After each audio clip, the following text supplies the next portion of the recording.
Hello Sharks, I am Jonathan Little for PokerCoaching.com. Before we get started, I want to thank you for being here today, and we are almost at 100,000 subscribers on my YouTube channel.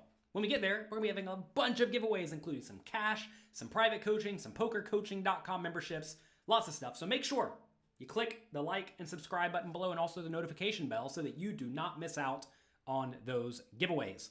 Today, we are going to be reviewing a hand from the $10,000 buy-in GG Super $1 Million tournament that takes place every week on GG Poker, and we have an absolutely stacked final table featuring many of the best players in the world. We have Mikita Badzikowski here. This number 5 doesn't look like much, but that means he's entered this tournament 5 times. Sometimes it happens. If you think you have an edge, every time you buy in, you extract some value. You can't think of it as, oh no, now I have to cash for $50,000 to be even on this tournament, because that's irrelevant. It's important to understand that every time you re-enter, it's as if you're re-entering a new tournament. Your only question is it profitable to enter this tournament again based on my skill level and the current structure of the tournament? Let's take a look at the payout structure of this tournament. You'll see that it is relatively flat. We've discussed this in a few of the reviews from the GG Super Million here on my YouTube channel. Make sure you check it out in the video section. We've reviewed a decent number of these where we try to learn from the best players in the world. And one thing that you will see is that in some final tables, you'll find that 9th place is something like 1/15th of first place. So here, if 9th place is, let's say, 50,000, first maybe 750,000 or even $1 million. Whereas on GG, it's more like 1/7th of first place. And that leads to the players needing to play a relatively cautious strategy compared to if it was, let's say, winner take all. Some of you in the YouTube comment section have said, if the tournament's flatter, shouldn't that make you be more willing to gamble? But the answer is no. It's the exact opposite. Think about if the tournament was winner take all. Then there's no value in surviving, right? Like, let's say you get heads up with 5 big blinds and the chip leader has 8, let's say they have 150 big blinds. You're basically dead, and having that 5 big blinds doesn't matter all that much. But here, if you get heads up with 5 big blinds against the chip leader's 180 big blinds, that's a gigantic success, right? So as the tournament pays out more people, and as a smaller percentage of the money goes to first place or second place, third place, etc., that's going to result in the players all being incentivized to try to survive. Okay, we're going to be taking a look at a hand that took place 5 minutes into this final table. You can actually watch the entire final table replayed with cards up at ggpoker.tv, so make sure you check that out. The hand today features Mikita, as you see him right here. Only a 13% cash rate, but he is a super crusher. As you see here, $5 million in tournament cashes on GG, $28 million in live poker tournaments. Absolute hero of poker, and he gets in there and mixes it up hard. He's going to be facing off against Mario Mosboek, regular in these games. As you see, about $1.7 million in GG cashes. He's in there battling it out. And world-class pro, I think he's from America, apparently living in Mexico at the moment, Elio Fox. He's been around for forever. He actually studied with poker coaching coach Michael Acevedo. He wrote about him a little bit in the book Modern Poker Theory. So Elio's been around for forever. I battled with him a few times in the high-stakes games. He just shows up, plays a very fun strategy. He's in there battling as well. And, well, turns out he wins all the money, as you see here. About, what is this? $15 million in cashes. $16 million in cashes on GG and in live poker. All right. 3 superheroes battling it out. Let's take a look at this interesting spot from 5 minutes into this final table.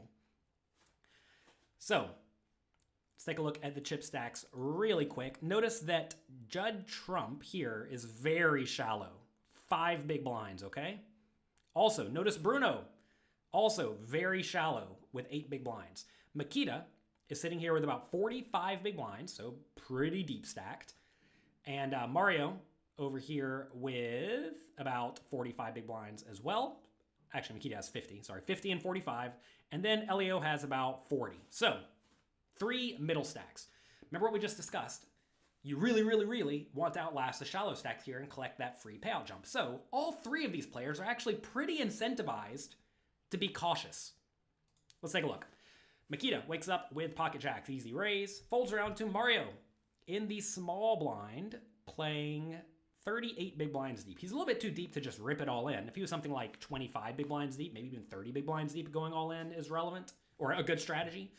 But here, I think you just need to 3-bet regular to 3.5 or 4 times Mikita Bedzikowski's open raise.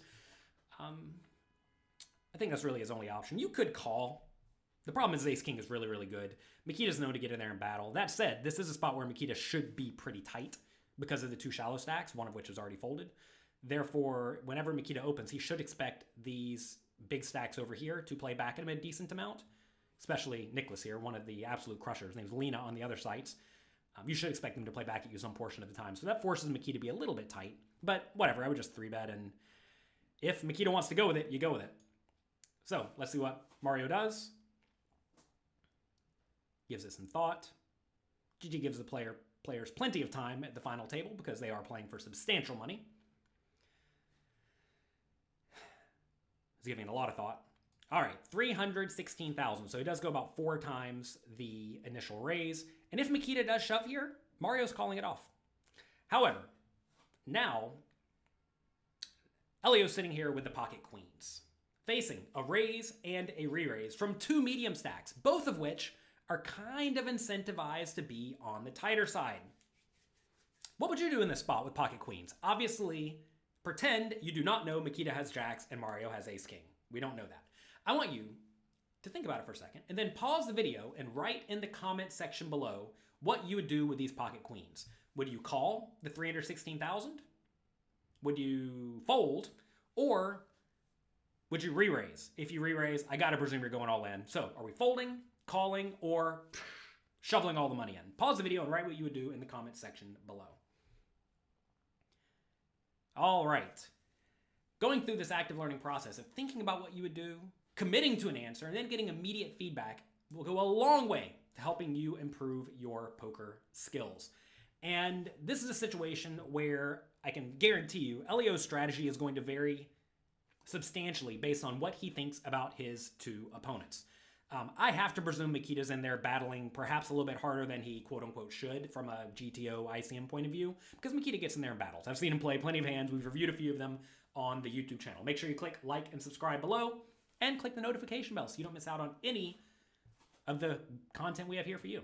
So Mikita's probably going to be active. Mario is a regular where he's grinding like every day on GG, but I don't know if he's actually a regular in the $10,000 buy-in tournament, so there's a chance he's going to be on the tighter side.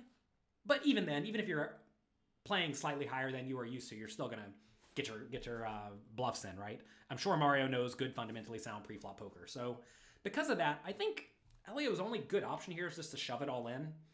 It's annoying whenever you do run into aces or kings.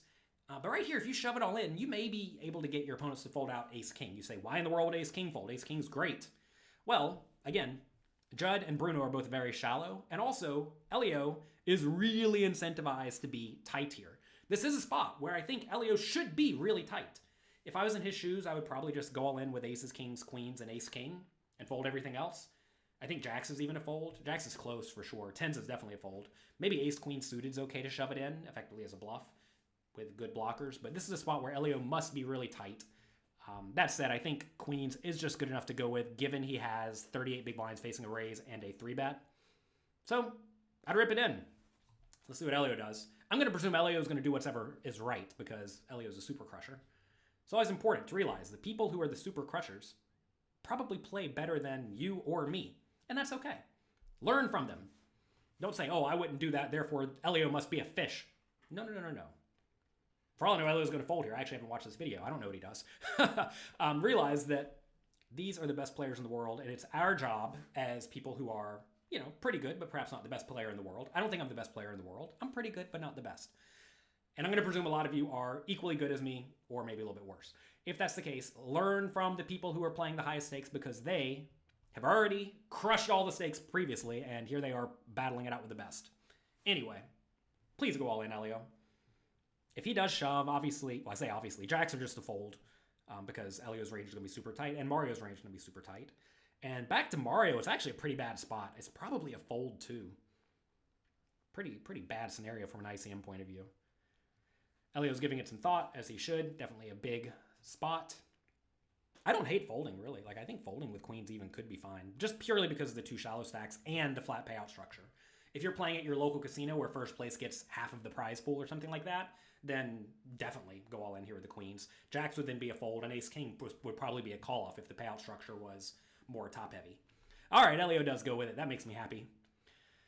Easy fold for Makita. Sam Greenwood, world-class player, says, ah! Judd says, good game, good game. It's kind of interesting because, like, right here, I bet a lot of people know Mario's range is pretty strong. So if Mario's range is pretty strong, you got to presume he's calling off a lot. Would I call off with the ace-king here? I think it's a fold. From an ICM point of view, when there are 2 super-duper shallow stacks, you just got to fold. You have to avoid any sort of coin flip confrontation, unless you think Elio's insane. Now, I will say, I've played with Elio only a few times, and every time I've played with him, it's been in, like, a big tournament. Like, I think last time I played with him was in a $50,000 buy-in poker tournament at the World Series. And he was insane. He was in there blasting. And I'm sure it's all good GTO solver-proof stuff. Probably assuming the opponents play a little bit too tightly because he was in there. But, like, even then, is he really going off here with what? What do you need to be shoving here? Need to be shoving like ace-jack, ace-10, stuff like that. And I'm just not sure he is. Especially in this spot where there are substantial payout implications. Again, I don't know what Mario does here, but I think it's probably a fold. It's an annoying spot, but I think it's a fold. If you 3-bet here and Makita shoves, I think you just have to call it off because here Makita's kind of incentivized to apply pressure to the shorter stack. Slightly shorter stack. I realize they're basically the same. But I bet Makita's going to get after it a little bit. But when it goes cold 4-bet all in, you got to be pretty tight. What are we going to do, Mario? What do you think he's going to do? What would you do? Might as well write that in the comment section too. Look, Sam Greed was saying, just one time, give us the free payout jump. Even as a medium to big stack, you want the free payout jump. It's always good to get free money. Free money is good. Definitely a tough spot. Fold, fold, fold. You're really only beating like ace-queen suited here. Maybe he's jamming ace-queen offsuit, but notice you block that. I mean, you block aces and kings too, so you are flipping most of the time. But you don't want to be anywhere near flipping right here. There's this idea of risk premium I discuss in my tournament masterclass at pokercoaching.com/premium that essentially makes it very, very clear that in this scenario, you need way more than the 47, 45% equity, whatever it is, to justify calling in this spot because of the risk premium. That's a way to kind of estimate how much more equity you need in this scenario. And I would guess it's going to be something like 15 or 20% more equity than the pot odds dictate. So in this scenario, if you need 45% to win normally, let's say, I haven't calculated it. Someone write it in the comment section. Say you normally need 45%. In this scenario, you may need something like 55, 60, 65% equity because of the 2 very shallow stacks and the flat payout structure, and ace-king just doesn't have it. And you may say, if that's the case, can't Elio just shove any 2 cards? And the answer is no, because Mario should be tight 3-betting to begin with, and Makita should be tight 3-betting to begin with, and you don't fold out aces and kings here. So it's a spot where Elio can't go insane. Because it's a disaster when he gets called and goes broke, right? What you going to do, Mario? You know, when he tanks for 2 minutes, he probably is actually thinking about it. Probably not burning 2 minutes for fun. And he does fold. I like the fold. I actually love the way all 3 of these players played this hand. Sometimes that's the case, sometimes it's not. But that is the case today. So fun hand. I like the way they all did it. And I know some of you are saying, like, oh, just call the ace-king and try to win the hand. Elio could be bluffing. Even Jonathan said he's crazy. If that's the case, I mean, you got to be really crazy here because, like I said, you need something like, I don't know, 55 to 65% equity, which is really, really, really, really hard to have, especially when your opponent's range is going to be at least reasonable. Is Elio jamming ace-5 suited, ace-2 suited, king-7 suited? I don't think so. I think that's just never happening. So for that reason, I love the fold by Mario. So that's going to be it for today. Huge thanks to GG for letting me use this hand. Make sure you check him out at ggpoker.tv. Good luck in your games. Have a great, great week. And I'll talk to you next time, Sharks.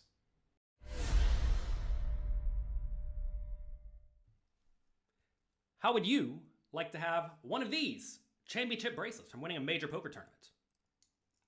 Well, here, I have plenty. I'll give you one of these. Oh. Couldn't quite get it to you. Instead, you're going to have to win your own. To get started, click the subscribe button.